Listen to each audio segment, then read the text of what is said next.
ফুলপুর জঙ্গলের গভীরে বাস করত এক পরাক্রমশালী নাগরাজ আর তার রানী। তাদের একমাত্র একটা কন্যা ছিল।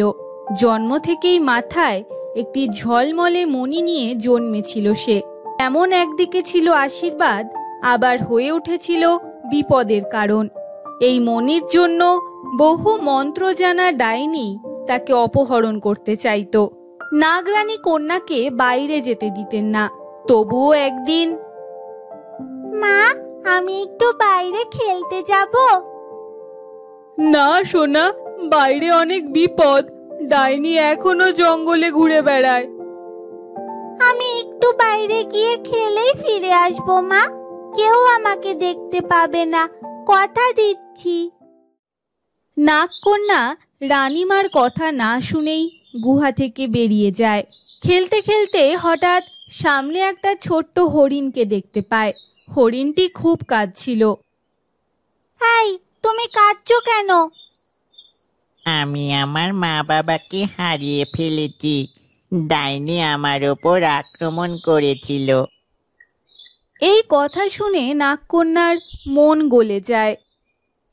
ভয় পেও না, এসো আমার সঙ্গে, আমি তোমার বন্ধু হব। এদিকে গুহায় মেয়েকে না পেয়ে দুশ্চিন্তায় পড়ে যান নাগরাজ আর নাগরানী। হে নাগরাজ, আমাদের মেয়ে কোথায় গেল? ওই মণির জন্য ও যে বিপদে পড়তে পারে। আমি এখনই ওকে খুঁজে বার করছি, তুমি একদম চিন্তা করো না রানী। ঠিক সেই সময়ই নাগকন্যা ফিরে আসে, সঙ্গে ছোট্ট হরিণ। এ কে তোমার সঙ্গে? বাবা, ও আমার বন্ধু। ওর মা বাবাকে ডাইনি আক্রমণ করেছিল।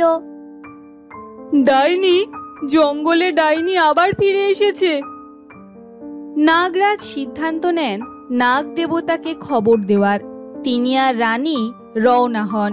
ঘরে শুধু নাগকন্যা আর হরিণ। এই ফাঁকে ডাইনি একটি মা হরিণের রূপ ধরে গুহার কাছে আসে।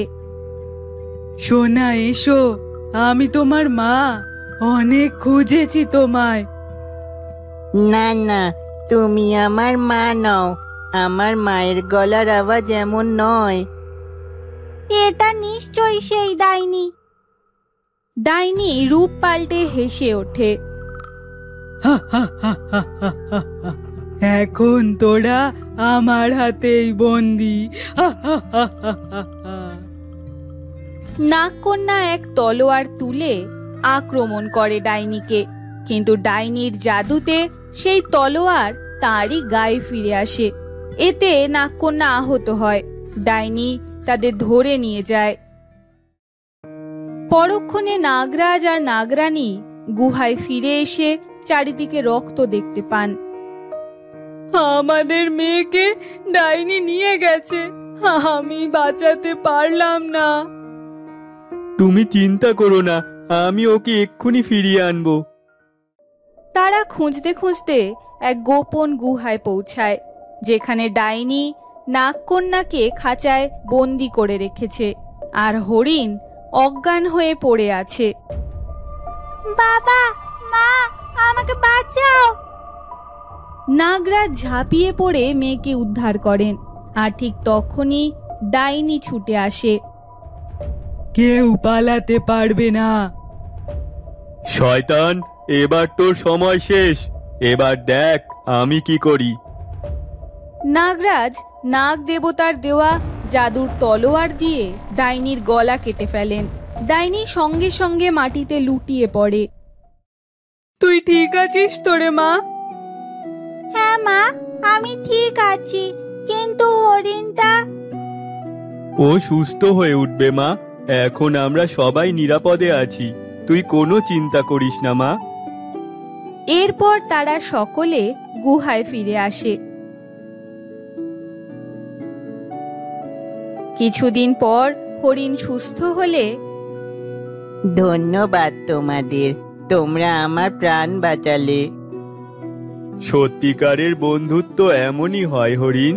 তুমি সুস্থ হয়ে গেছো, তাতেই আমরা অনেক খুশি। তার তারপর তারা হরিণটির আসল পরিবারকে খুঁজে তাকে ফিরিয়ে দেয়।